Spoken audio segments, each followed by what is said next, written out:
I never thought a family dinner could turn into a battlefield, but there I was, sitting across the table from my cousin Sarah, a lawyer by trade, and feeling like the world was crumbling beneath me.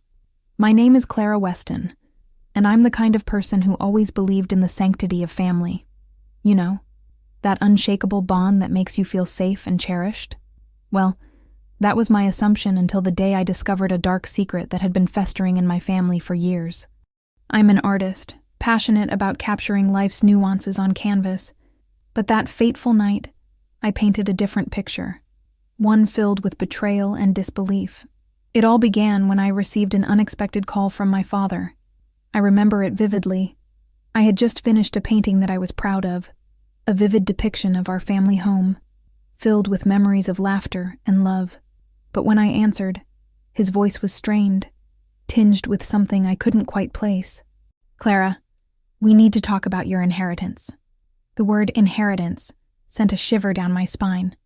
I had always thought of it as something distant, abstract, not something I'd have to confront in my 20s. I sat there in silence, waiting for him to elaborate, my heart racing. What could possibly be so urgent? My father continued, "Your mother and I decided to allocate your share to Sarah instead." Just like that, my world spun off its axis. Sarah, my cousin who had always been the golden child, the one who could do no wrong in my parents' eyes. It felt like a punch to the gut. How could they do this to me? What had I done to deserve being cast aside? My mind raced with questions. Had I somehow fallen short in their expectations? Would you have felt the same way? Let me know below. As I hung up, I felt an icy grip on my heart. I had to confront this head on. I couldn't just let it slide. The family dinner was coming up, and it felt like the perfect opportunity to address this betrayal. So, I decided to invite a lawyer. Not just any lawyer, but Sarah's own partner, who had been a family friend for years. I figured it would add a layer of seriousness to the conversation, and boy, was I ready to shake things up. The day of the dinner arrived, and I felt a mix of excitement and dread. The table was set beautifully, the aroma of my mother's famous lasagna wafting through the air. My parents greeted me warmly, completely oblivious to the storm brewing inside me. And then there was Sarah, with her perfect hair and that condescending smile that could make even the most patient person want to throw a plate. I could feel the tension building up, like a pressure cooker ready to explode. As we sat around the table, the conversation flowed easily at first, filled with laughter and shared stories. But I couldn't shake the feeling that I was sitting on a powder keg. I watched as my parents beamed with pride at Sarah, admiring her latest accomplishments, while my stomach twisted in knots. This wasn't just about money. It was about recognition, love, and the years of feeling like I was always second best. Finally, I couldn't hold back any longer. I took a deep breath and cleared my throat, the room falling silent as all eyes turned to me. "Can we talk about my inheritance?" I asked, trying to keep my voice steady.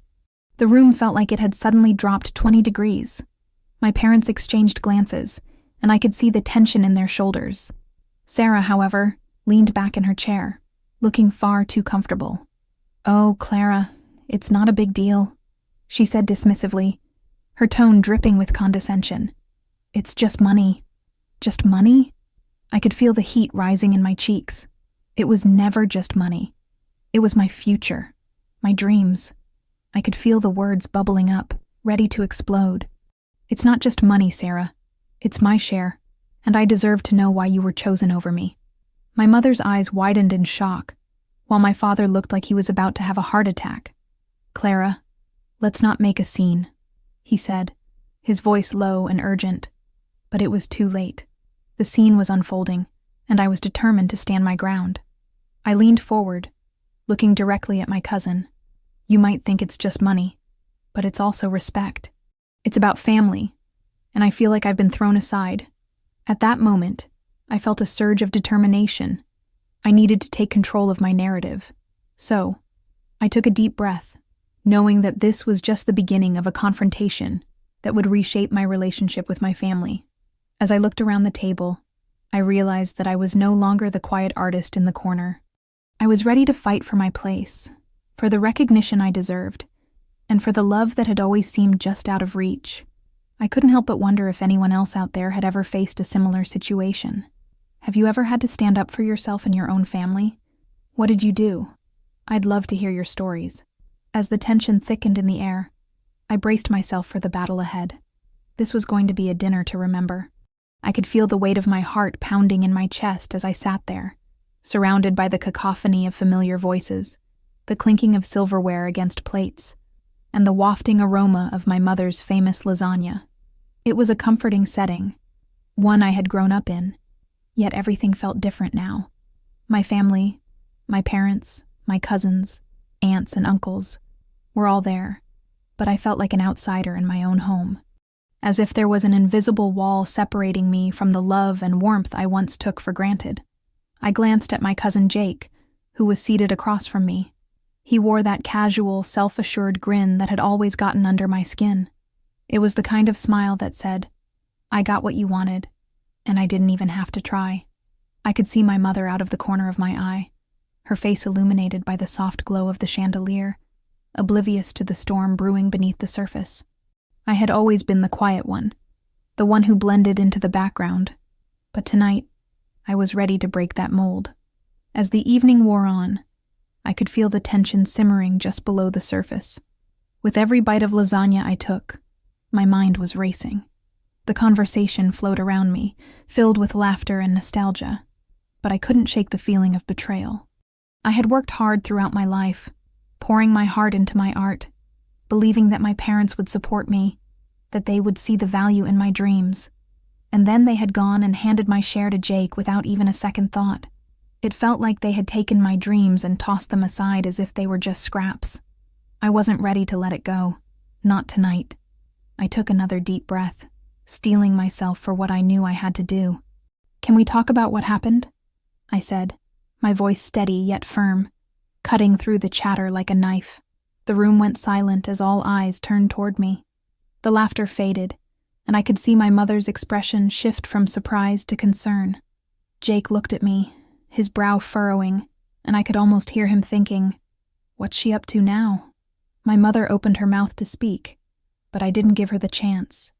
"I want to know why you thought it was okay to give my share to Jake without even mentioning it to me."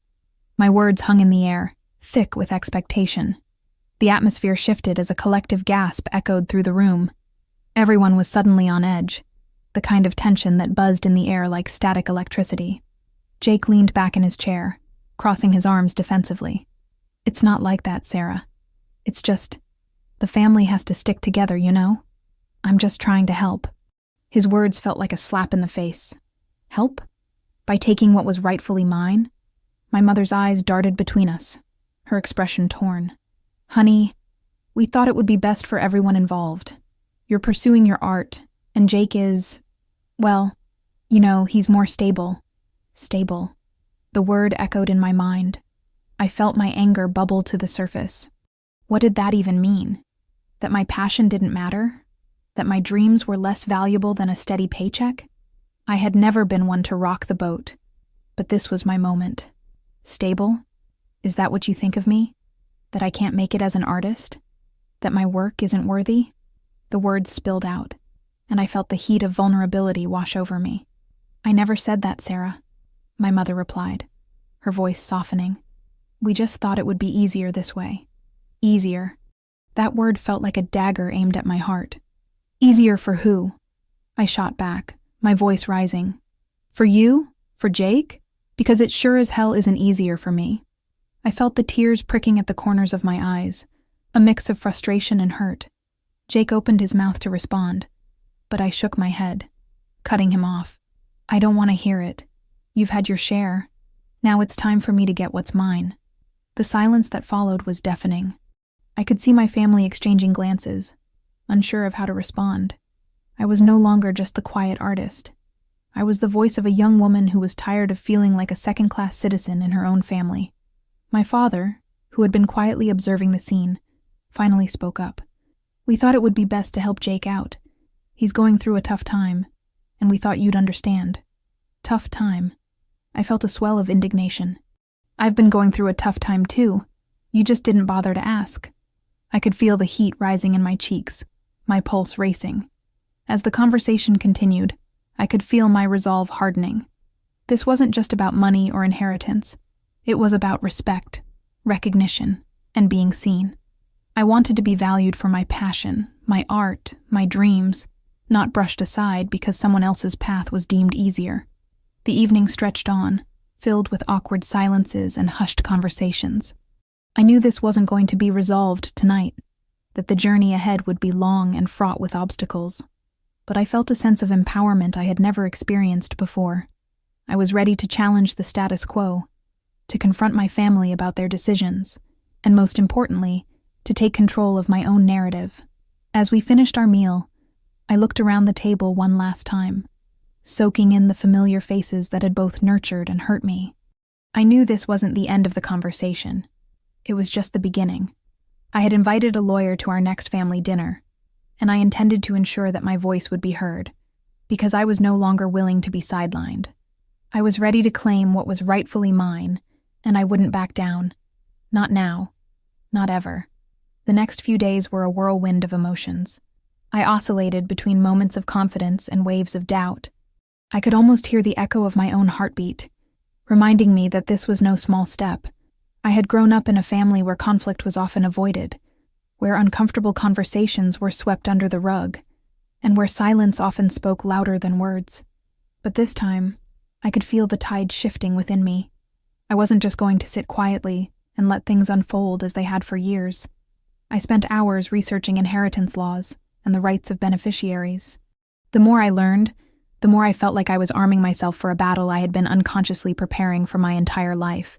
I discovered that in many states, the way assets are distributed can be challenged if there's evidence of undue influence or lack of capacity. My heart raced at the thought of standing up for what was mine, and the idea of having a lawyer by my side made me feel both anxious and empowered. I had never imagined that I would be in this position.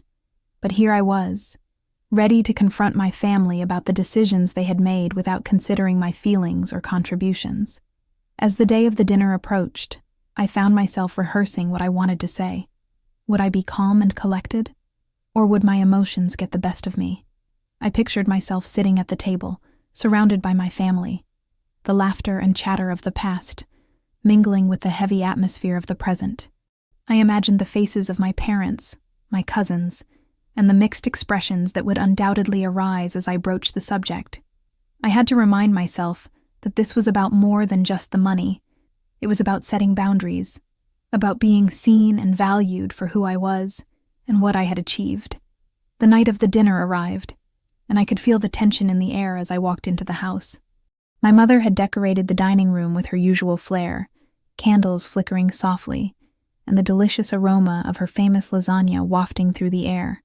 It felt almost normal, but I knew that beneath the surface, everything was about to change. As I settled in, I exchanged pleasantries with my relatives, my heart racing as I anticipated the moment I would introduce my lawyer. When everyone had arrived and we were seated around the table, I could feel my stomach churning. Laughter echoed around me as stories were shared, but I was only half present, my mind focused on what was to come. My lawyer, Sarah, was a family friend who had always been approachable and understanding, and I felt a sense of comfort knowing she was there to support me. I glanced at her, seated across from me, and she offered me an encouraging nod. After the main course, I felt the moment had arrived. I cleared my throat, feeling the weight of my family's attention on me. "Can I have everyone's attention for a moment?" I said, trying to keep my voice steady. The laughter faded, and the room fell into an expectant silence. "I appreciate you all being here tonight. It means a lot to me." I paused, searching for the right words. "I want to talk about something that's been weighing heavily on my mind.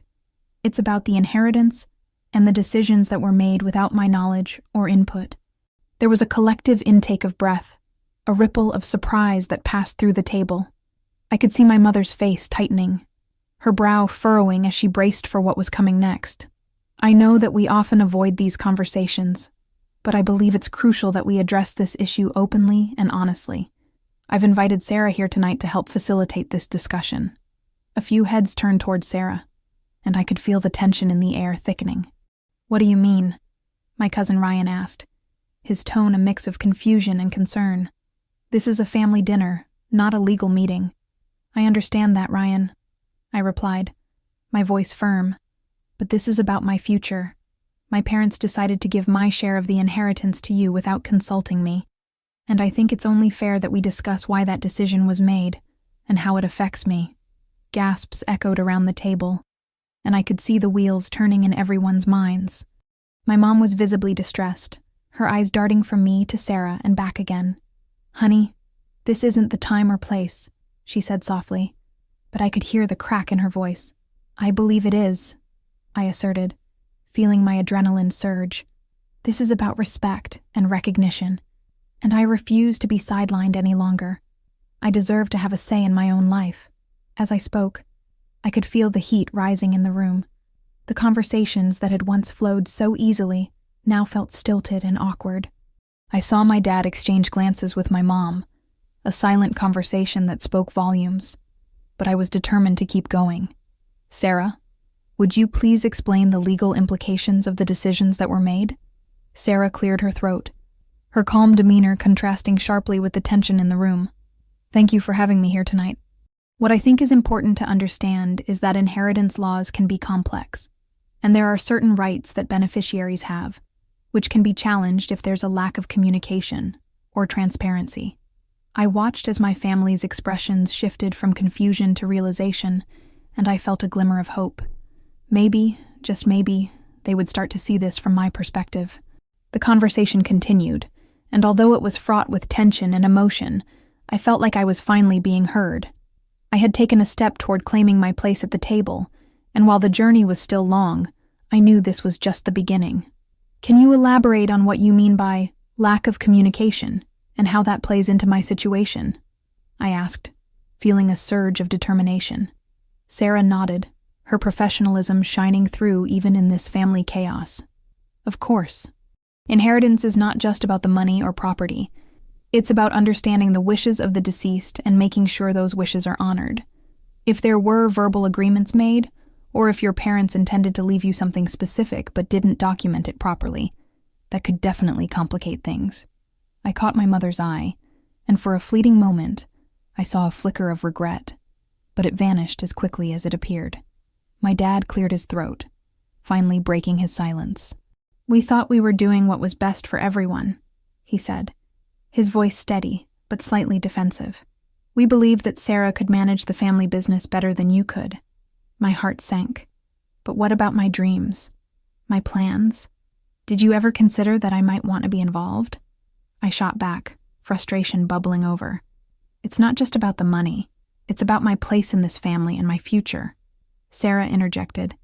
It sounds like there was a misunderstanding. It's crucial for families to discuss these matters openly. If you feel excluded or sidelined, it can lead to resentment, which I can sense is already happening here. As I looked around the table, the tension thickened. My mother's eyes darted toward my father, and I could see her weighing the consequences of this conversation. My heart raced as I wondered if they would finally acknowledge my feelings or continue to deflect. Maybe I could have made my intentions clearer, my dad finally admitted, his voice softer now. I just didn't want to burden you with the stress of running the business. I thought you'd appreciate the freedom to pursue your own path. Freedom? I scoffed. Is that what you call it? I'm not a child anymore, Dad. I'm capable of making my own decisions. The words felt like a release, but I could also feel the heaviness of what I was saying. It was a truth I had held back for far too long. Sarah watched us, her expression calm but concerned. It's important to express these feelings, but it's equally important to find a way forward. Have you all considered sitting down together to discuss a potential solution? I don't think that's going to work, I replied, my voice trembling slightly. You all have made your choices without me. How can we have an open discussion when I wasn't even included in the initial decisions? We didn't think it was that big of a deal, my mother whispered, her eyes downcast. We thought you'd be happy for Sarah. Happy for Sarah? I exclaimed, unable to contain my frustration. This isn't about her. It's about me and what I want for my life. I feel like I'm being erased here. In that moment, I realized how deeply hurt I was. This wasn't just about the inheritance. It was about my identity, and my role in a family that seemed to have decided my fate without consulting me. The realization made the room feel smaller, almost claustrophobic. Sarah, sensing the growing tension, tried to redirect our focus. Perhaps we can brainstorm together. What are your goals, and how can your family support you in achieving them? I took a deep breath, trying to compose myself. I want to be part of the family business. I want to learn and grow within it, but I also want to explore my own interests, to find my path without being forced into someone else's vision for my life. Isn't that what Sarah is doing? My dad countered gently, but I could hear the defensive undertone. Sarah is doing what she was invited to do. I shot back. I was never asked. I was pushed aside. There was a long silence, and I could feel the weight of my words settling heavily in the air. I glanced at my mom, who looked like she was about to cry. I never meant to make you feel this way, she said quietly. We just thought— I interrupted her. You thought what? That you could make decisions about my life without me? That's not how this works. The conversation spiraled into a messy, emotional exchange, each of us revealing more than we had intended. I could sense the walls of misunderstanding beginning to crumble, but it didn't come without pain. With every word, I felt a mixture of anger, sadness, and hope. Eventually, Sarah attempted to bring us back to a more constructive dialogue. Let's try to find common ground. Can we agree that your feelings are valid and that moving forward requires honesty and compromise? I nodded, but I could feel the weight of unresolved tension still hanging in the air.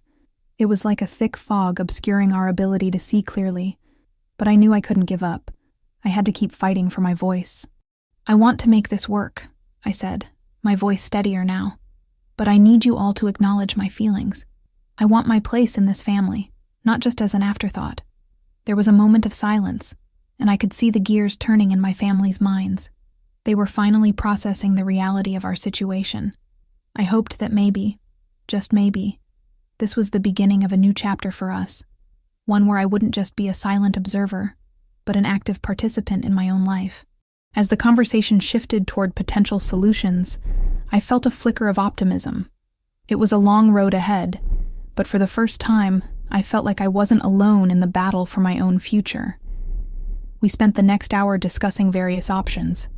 It felt a bit surreal, as if we were finally peeling back layers of misunderstandings that had built up over the years. My mom suggested we meet with a mediator, someone who could help us navigate this complex web of emotions and expectations. I thought it was a fair idea, though I couldn't shake off the nagging feeling that we might still be dancing around the core issue.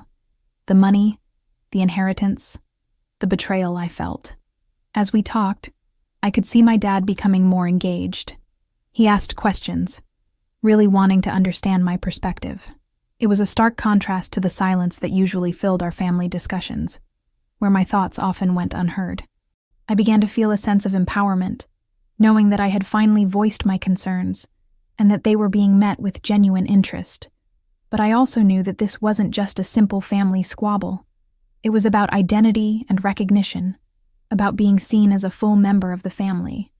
After we wrapped up that evening, I went to bed exhausted but hopeful. I fell asleep thinking about what this new dynamic could mean. For the first time in a long time, I felt like I was standing on solid ground. But as the days passed, I realized that hope alone wouldn't change the reality of what had happened. My cousin was still set to inherit a portion of my share.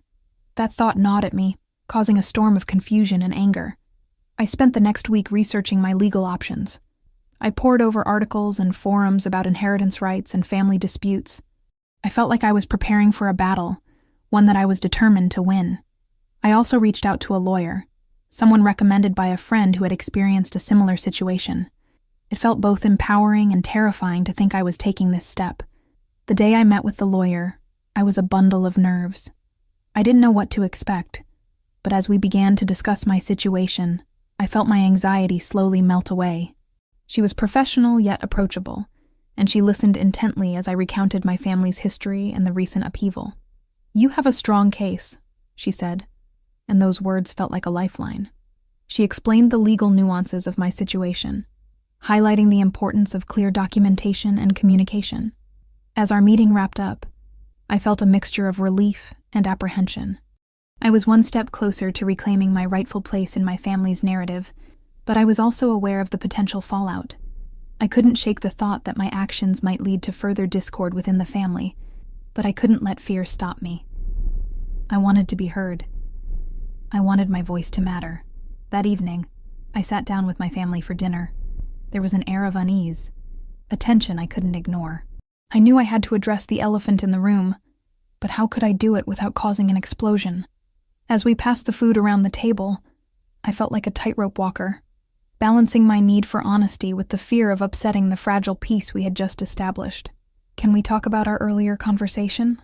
I ventured, trying to keep my tone light but firm.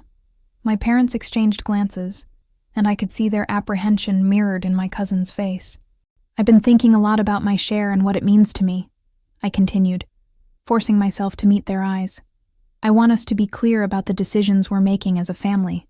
My mom nodded slowly, but I could tell she was bracing herself for what was to come. "Honey, we're trying to do what we believe is best for everyone involved," she replied, her voice tinged with concern. "It's just complicated." "I understand that," I replied, trying to keep my emotions in check. "But it feels like my needs are being overlooked. I want to work together, but I need you to see my side, too." I could feel the weight of my words hanging in the air, and I watched as my dad shifted in his seat, the conversation quickly turning into a tug-of-war of emotions. My cousin chimed in. "I never meant for any of this to happen. I thought it was what everyone wanted."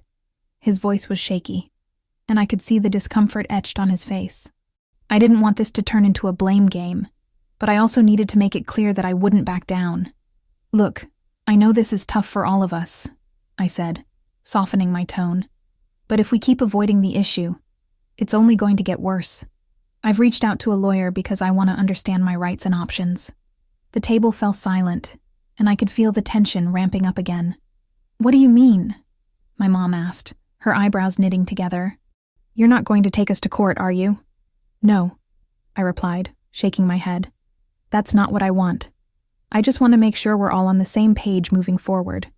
I want to have a say in what happens with my share, and I want us to work together to reach a solution that honors everyone's feelings."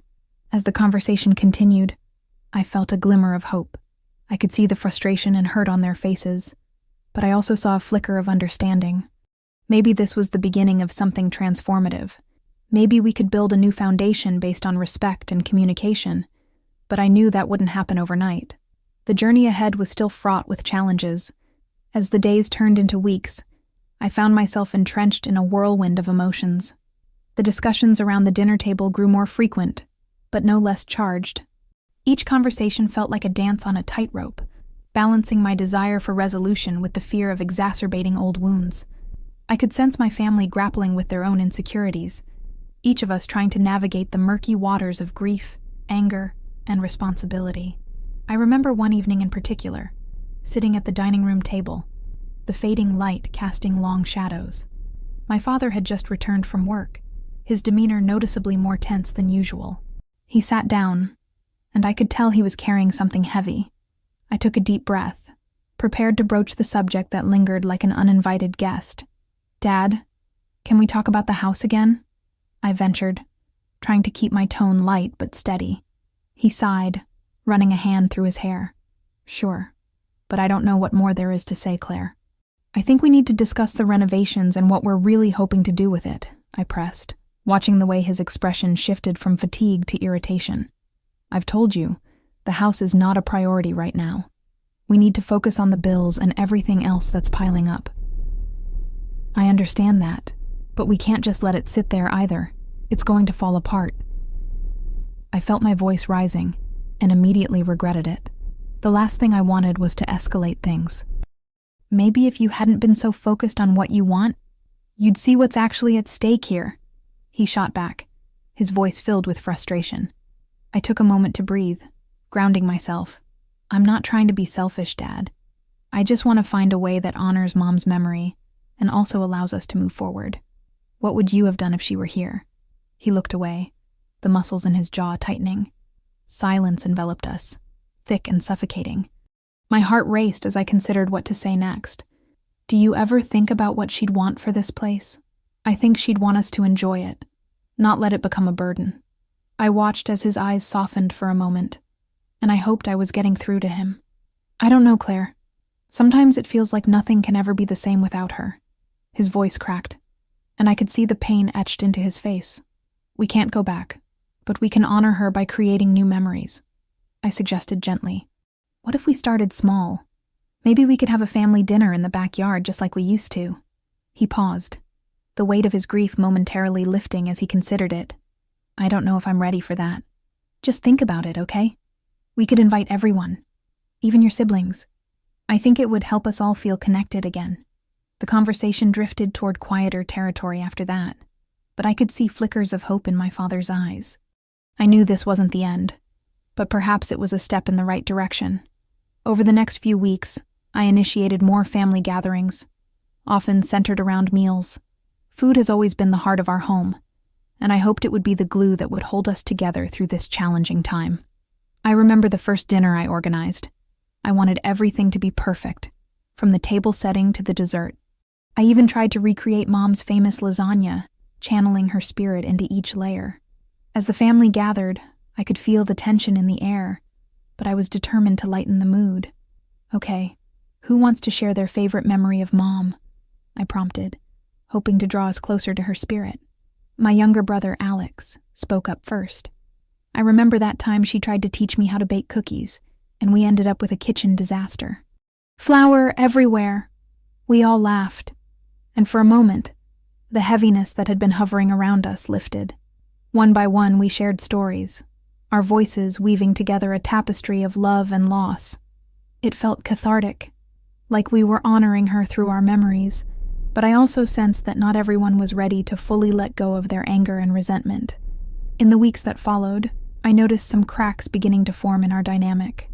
As we tried to reconnect, old grievances surfaced again, igniting arguments that I thought we had already addressed. I felt the shift in energy, especially between my father and my older sister, Lisa. She had always felt like the protector of the family, taking on the burden of caring for all of us after Mom passed. One evening, I walked into the living room to find them in a heated discussion. Why can't you see this is a bad idea? Just because Claire wants to throw some dinner parties doesn't mean everything is fine. Lisa's voice was sharp, laced with frustration. Enough, Lisa.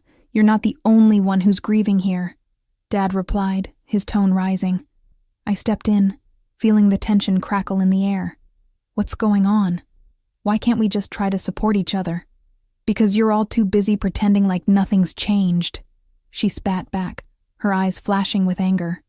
What do you think I'm doing? I asked, my voice trembling. I'm trying to keep us together, but it feels like you don't want that. I took a deep breath, needing to diffuse the situation. Can we talk about this calmly?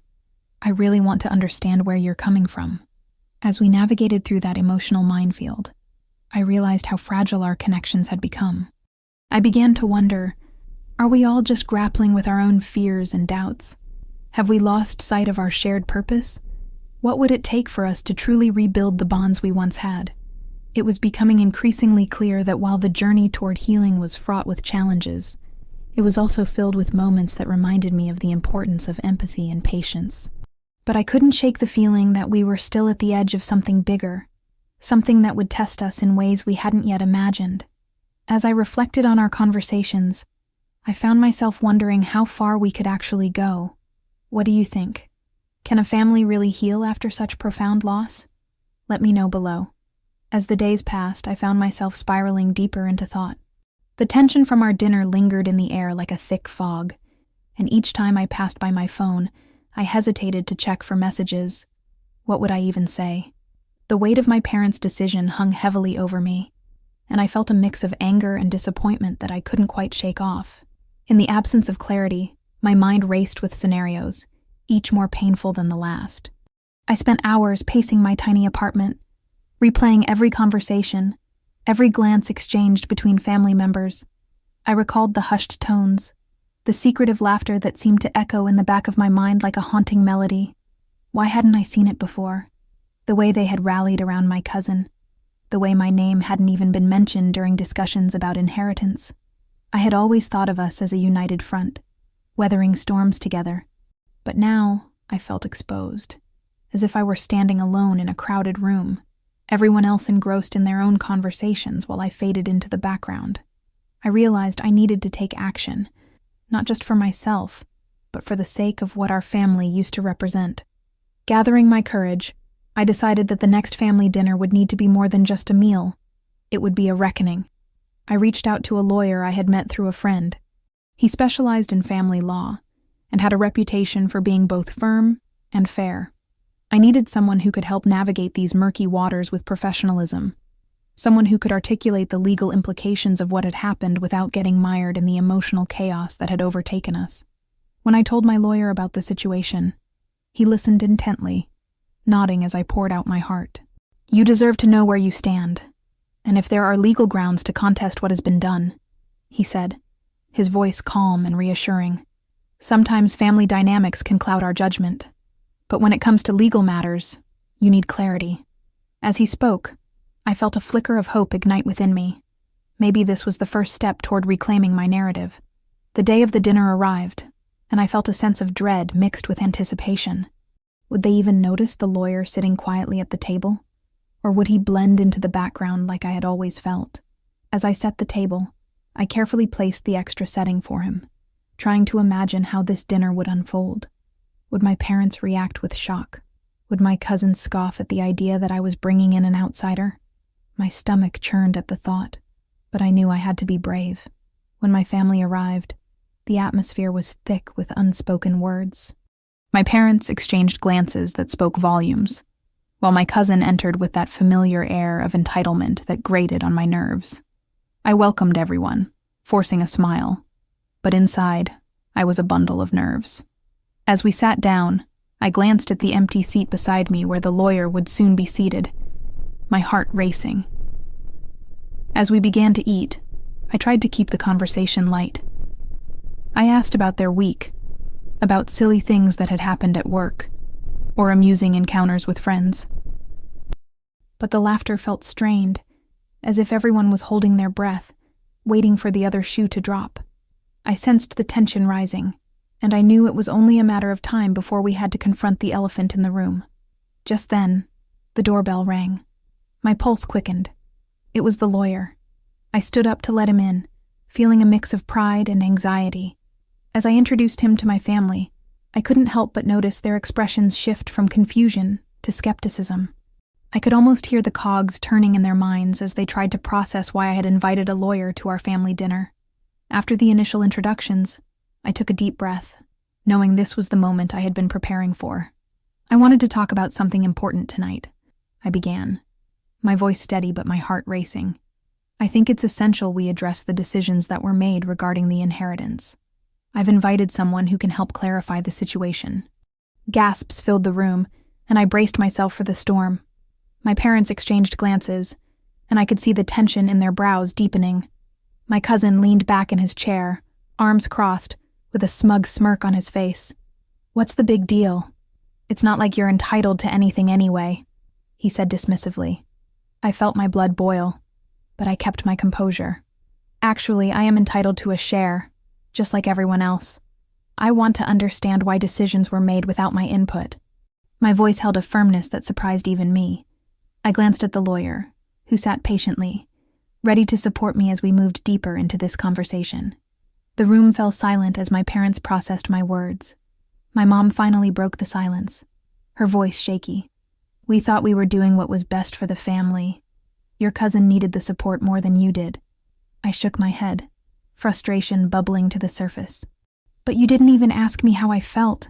I have dreams, plans for my future. This isn't just about money. It's about respect and recognition."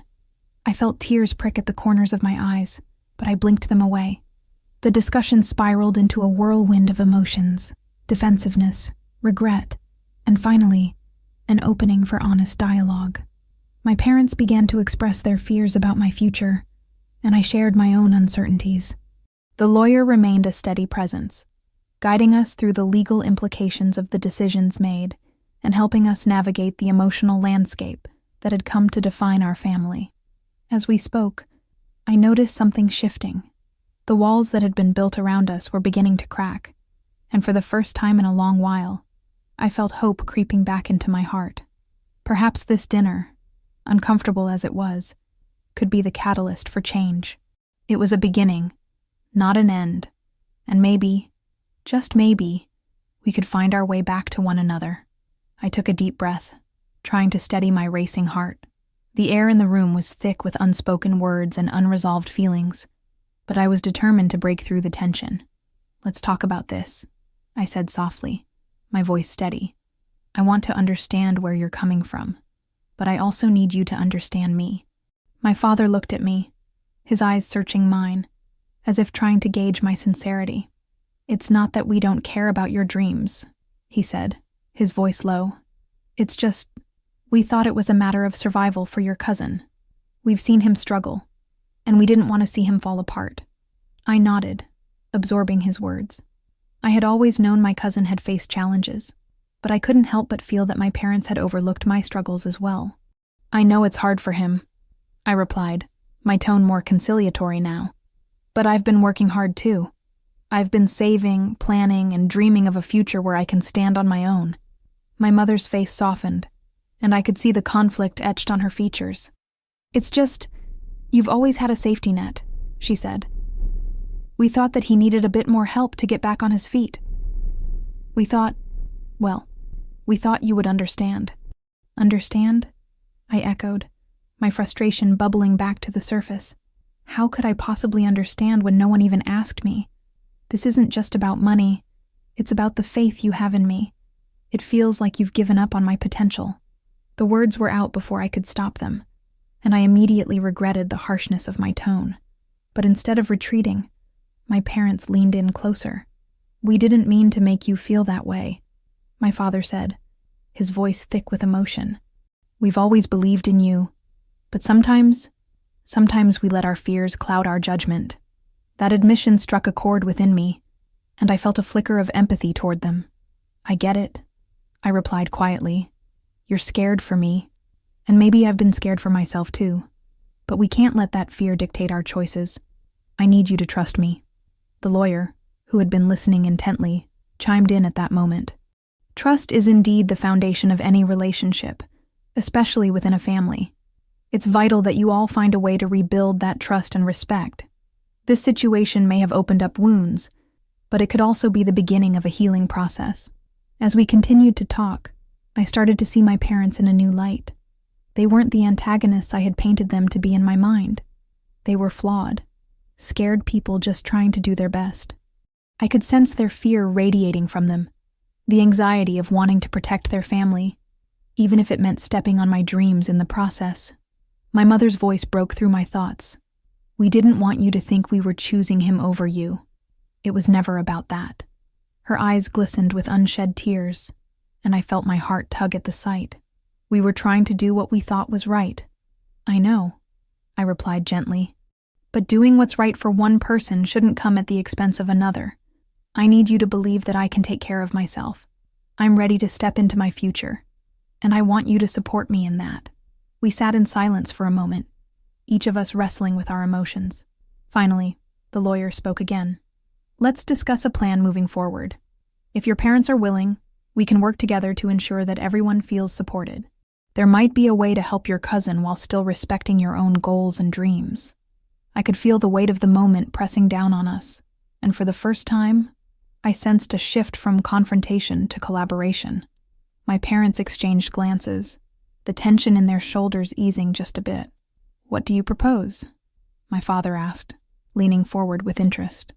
The lawyer outlined a plan that involved setting up a fund for my cousin while still allowing me to pursue my own financial goals. "It's about balance," he said.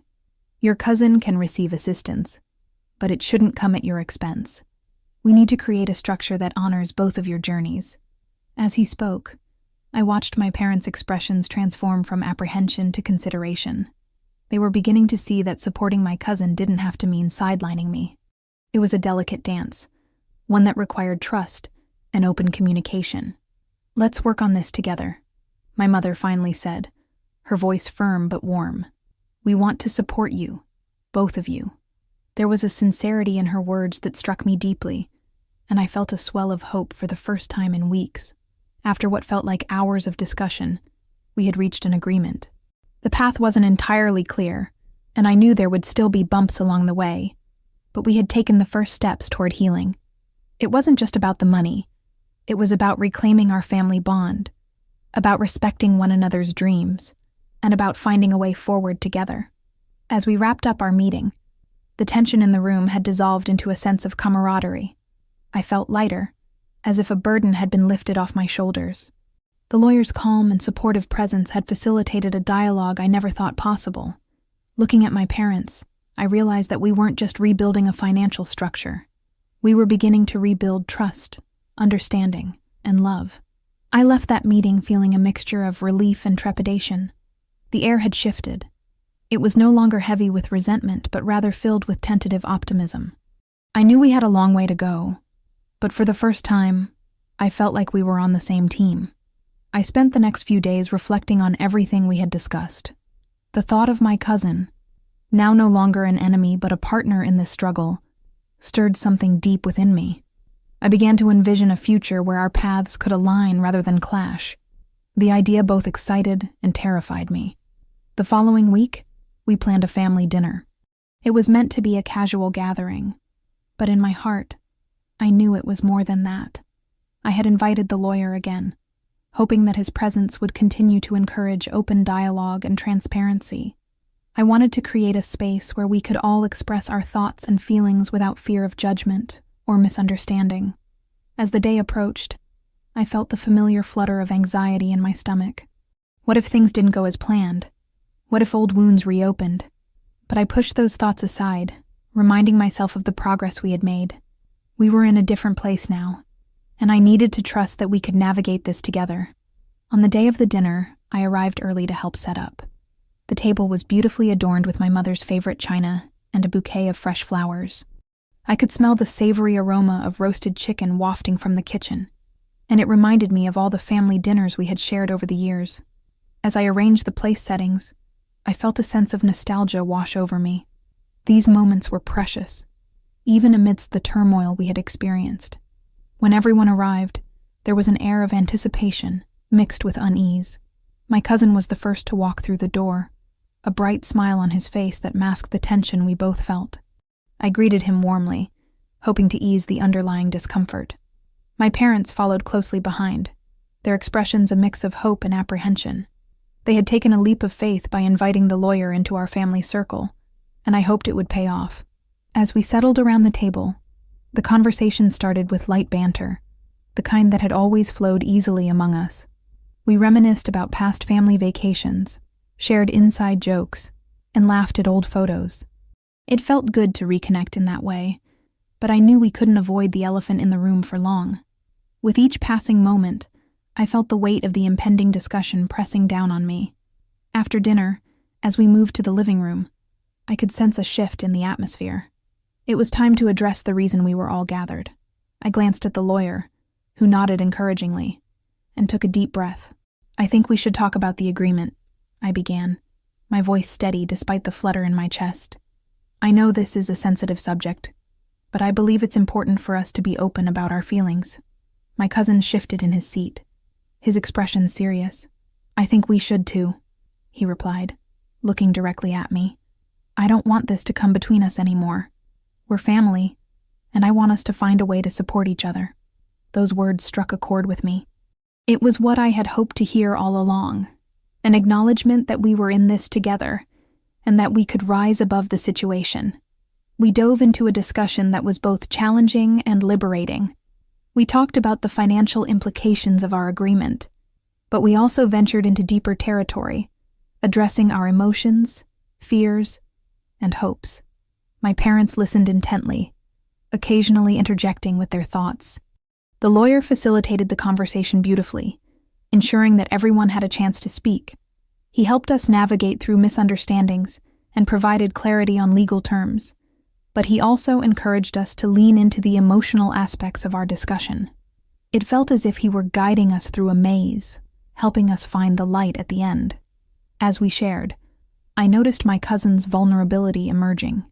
He spoke of the pressure he felt to succeed, and the fear of disappointing our family. I shared my own struggles, the feelings of being sidelined, and the pain of feeling excluded from decisions that affected my life. It was cathartic to voice these emotions, and I could see my parents reflecting on their own roles in our family dynamics. They were beginning to understand how their actions impacted us, and I sensed a growing empathy in the room. The conversation flowed naturally, revealing layers of our relationships that had long been hidden beneath the surface. I saw my mother wiping away tears as she listened to her son's struggles, and my father quietly nodding in agreement. The warmth of vulnerability brought us closer together, and by the end of the night, I felt a renewed sense of connection with both my cousin and my parents. As the evening drew to a close, we agreed to continue working together on our agreement, promising to check in regularly and keep the lines of communication open. It wasn't a perfect resolution, but it was a start. The lawyer offered to help draft a more inclusive plan that reflected our discussions, and we all left the table feeling lighter, more united. That night, as I lay in bed, I couldn't help but reflect on how far we had come. We had transformed what could have been a divisive dinner into a healing experience. I felt hopeful for our future, knowing that we could navigate this complicated journey together. It was a reminder that family, though often messy, could also be a source of strength and support. The days following that dinner were a whirlwind of emotions and activity. I found myself waking up each morning with a sense of purpose, eager to see what progress we would make. I wanted to believe that the openness we had cultivated would carry through, that the new agreements we discussed would serve as a solid foundation for our future interactions.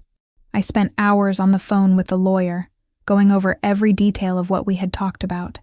It felt both empowering and daunting, knowing that I was finally taking control of my situation. I remember the day we received the first draft of the new agreement. It was an overcast afternoon, and I could hear the distant sound of rain tapping against my window. I sat at my kitchen table, poring over the document.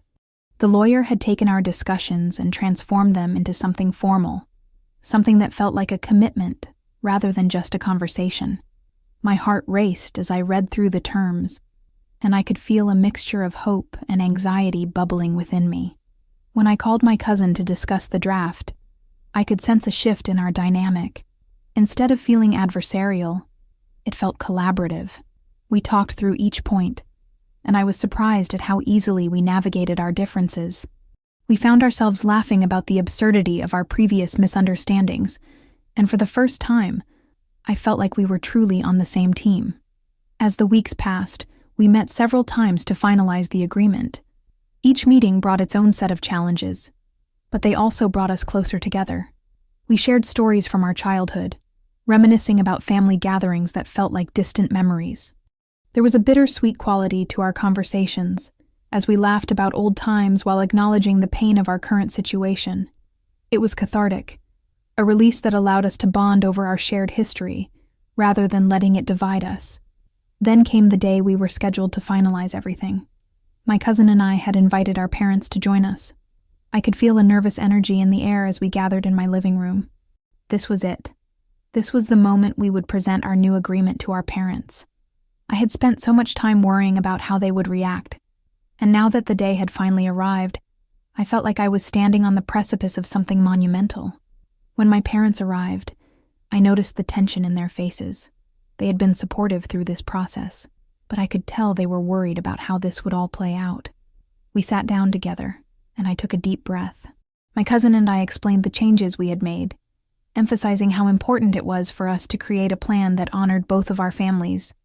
I could see my mother's expression shift from apprehension to understanding as we spoke, and it filled me with a sense of relief. To my surprise, my father was the first to speak up after we finished presenting the agreement. "This sounds fair," he said, his voice steady.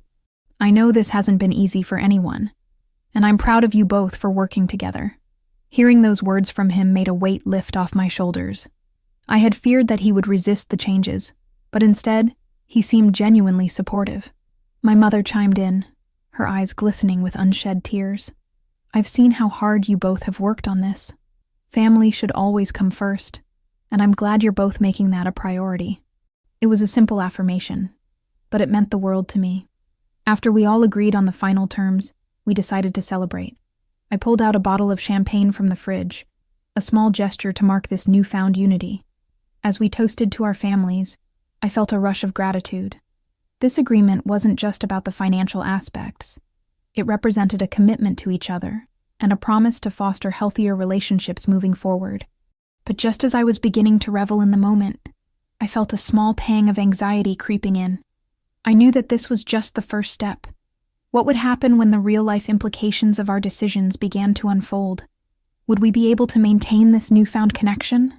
I took a deep breath and pushed those thoughts aside for the moment, allowing myself to bask in the warmth of family. Weeks turned into months, and I found myself reflecting on how much had changed since that fateful dinner. I had learned to embrace vulnerability and lean into uncomfortable conversations. My relationship with my cousin blossomed into something I had never anticipated. We began to meet regularly, not just to discuss family matters, but to share life updates, personal challenges, and even the occasional laugh over old family stories. Yet in the back of my mind, I couldn't shake the feeling that there were still unaddressed issues lurking beneath the surface. While we had made significant progress, I knew that the emotional scars of the past couldn't just be erased. It was imperative that we continued to explore our feelings, and I felt a growing desire to facilitate that dialogue. One evening, as we were sitting together in my living room, I decided to bring it up. You know, I think we've done a great job working on our agreement, but I want to make sure we're also addressing how we feel about everything that's happened. I watched as my cousin nodded thoughtfully, and a sense of relief washed over me. We opened the floodgates, allowing ourselves to express the lingering hurt and confusion that had been simmering just below the surface. It was raw, it was real, and it was necessary. As we shared our fears and regrets, I could feel the bonds between us strengthening, stitching together the frayed edges of our relationship. In those moments, I was reminded that healing is not a linear process. It's messy and complex, filled with ups and downs, but it's also a journey worth taking. Family is not just about shared blood. It's about shared experiences, vulnerabilities, and the commitment to work through life's challenges together. As I sat there with my cousin, I felt a sense of hope that this journey was just beginning. As the days went by, the weight of the impending family dinner loomed over me like a storm cloud. My cousin and I had made strides in understanding each other, but the underlying tension regarding my parents' decision still hung in the air. I could practically feel the anticipation building as the date approached. Every time I thought about it, my stomach fluttered with a mix of anxiety and determination. I kept reminding myself that I wasn't just advocating for my share. I was standing up for my place in this family. I spent countless hours reviewing the documents I had received from the lawyer. It was a strange feeling, this mix of empowerment and uncertainty.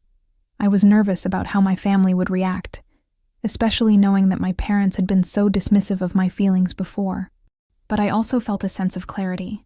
This wasn't just about money.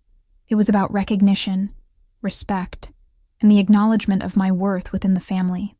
The day of the dinner arrived, and I busied myself with preparations.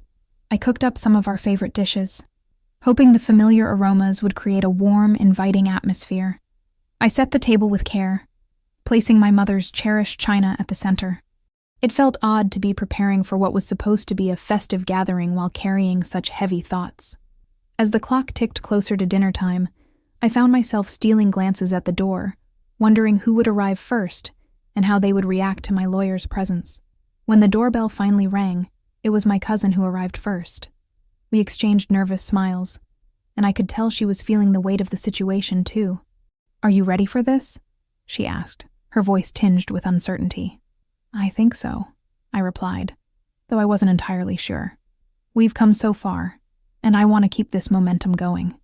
As more family members trickled in, the atmosphere shifted from tense to jovial, laughter echoing off the walls as stories were shared and memories recounted.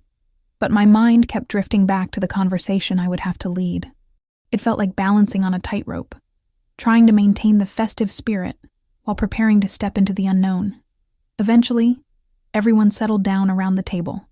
My heart raced as I took a deep breath, preparing to navigate this complicated dinner.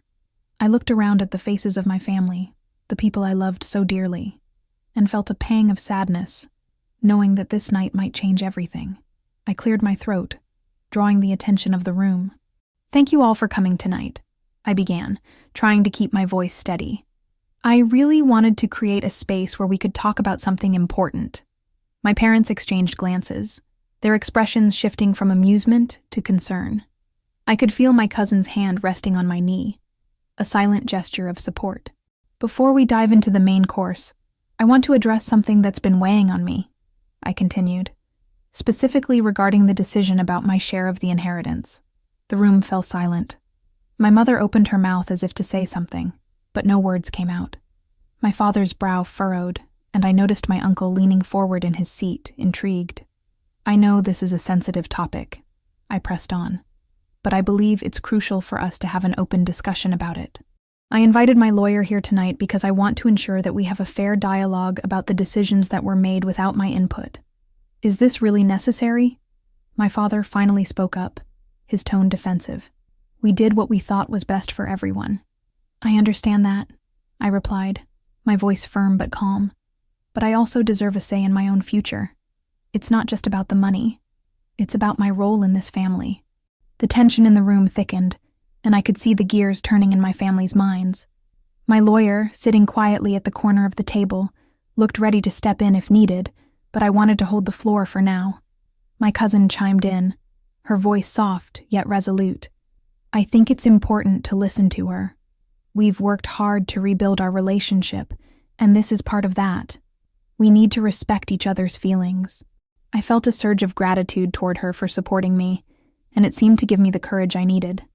I continued, "I've spent a lot of time thinking about how our family dynamics have changed over the years.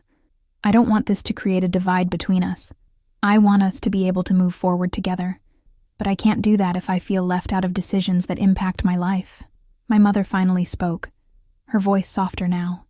"We didn't mean to exclude you, but we thought we were protecting you." "Protecting me from what?" I asked, a mix of frustration and confusion bubbling to the surface. "From being part of my own family? From having a say in my own life?" The conversation unfolded like a delicate dance, each family member stepping in and out of the discussion, sharing their perspectives, their fears, and their hopes. I listened intently, absorbing the emotional landscape of the room. It was cathartic and difficult, but also incredibly necessary. As the meal progressed, I felt a sense of liberation wash over me. I realized that this conversation, while fraught with tension, was a step toward healing, not just for me, but for all of us. It wasn't about winning or losing. It was about understanding and being understood. I looked around the table, seeing the faces of my family, each one reflecting a different part of our shared history. It dawned on me that this moment was an opportunity to redefine what family meant for all of us. By the end of dinner, as plates were cleared and dessert was served, I felt a sense of accomplishment. We had navigated the storm, and while it hadn't been easy, it had been honest. I understood that this was just one step in a long journey, but I was committed to continuing the conversation. After all, family is built on understanding, and I was ready to lay a new foundation. As the evening wore on, I couldn't shake the feeling that we had crossed a threshold together. The conversations that had once felt unbearable were now the threads weaving us closer. I watched as my younger brother made a joke, lightening the mood, and my sister nudged him playfully, laughter bubbling around the table. It was a reminder that even amidst the chaos of emotions, joy could still find its way in. It made me think about the nature of our bonds, how they could bend but not break, how they could be reshaped through vulnerability and openness. I took a moment to reflect on the journey that had brought us here, the years of misunderstandings, the silence that loomed over us like a dark cloud, and the moments when I felt isolated, even within my own family. It was hard to confront, but I realized that we all carried our own burdens, our own stories filled with heartache and resilience. Each of us had been navigating our lives in ways that often kept us from truly connecting. When dessert was served, I saw the way my mother's eyes sparkled as she placed the pie on the table. It was her favorite recipe, a tradition that had been passed down through generations. In that moment, it struck me how food was more than just sustenance. It was a vessel for memories, a bridge that connected the past with the present. As we shared slices of pie, I could see the little things, The way my dad's hands trembled slightly as he reached for his fork. The way my sister's laughter echoed with genuine warmth. These were the moments that mattered. The small reminders of our shared history and the love that still thrived beneath the surface. As the night drew to a close, I felt a sense of hope blossoming within me. I realized that while this conversation was a monumental step, it was just the beginning of a much larger journey. We had laid the groundwork for something beautiful, a chance to rebuild our relationships on honesty and empathy. I wanted to carry that feeling forward, to keep the lines of communication open. After all, family isn't just about blood. It's about the connections we nurture and the love we cultivate. Before everyone began to leave, I took a deep breath and addressed the room. Thank you all for being here tonight. I know this wasn't easy, and I appreciate your willingness to talk. I think we're onto something really important, and I want us to keep the dialogue going. Their nods of agreement filled me with a sense of validation. It was a commitment, not just from me, but from all of us. As we stood up to clear the table, I felt a lightness in my heart. It was as if we had shed the weight of unspoken words and replaced it with the promise of understanding. We exchanged hugs and goodbyes, each embrace carrying a little more warmth than before. I felt a new chapter unfolding, not just for me, but for all of us. Driving home that night, the streets were dimly lit, but my mind was ablaze with thoughts. I remembered the moments of laughter, the tears that had fallen, and the fragile yet powerful bonds that had been reinforced. I couldn't help but wonder, how many families go through similar struggles? How many people hide their feelings behind walls built from years of silence? As I pulled into my driveway, I realized that I was forever changed by that evening. The road ahead wouldn't be without challenges, but I was no longer afraid. I had learned that vulnerability was not a weakness. It was a bridge that connected us to one another. As I stepped into my home, I felt a surge of gratitude wash over me. I knew now that it would take effort from all of us to maintain this newfound openness. The journey of healing is ongoing, and I was determined to be an active participant. I wanted to encourage my family to share their feelings, to express their fears and aspirations. I wanted us to celebrate our victories, no matter how small, and to support each other during the tough times. So, I ask you, have you ever had a moment that shifted your perspective on family? How did it change your relationship with those you love? Let me know below, because I truly believe that sharing our stories can be a source of strength for others navigating their own family dynamics. As I settled into bed that night, I felt a sense of peace envelop me.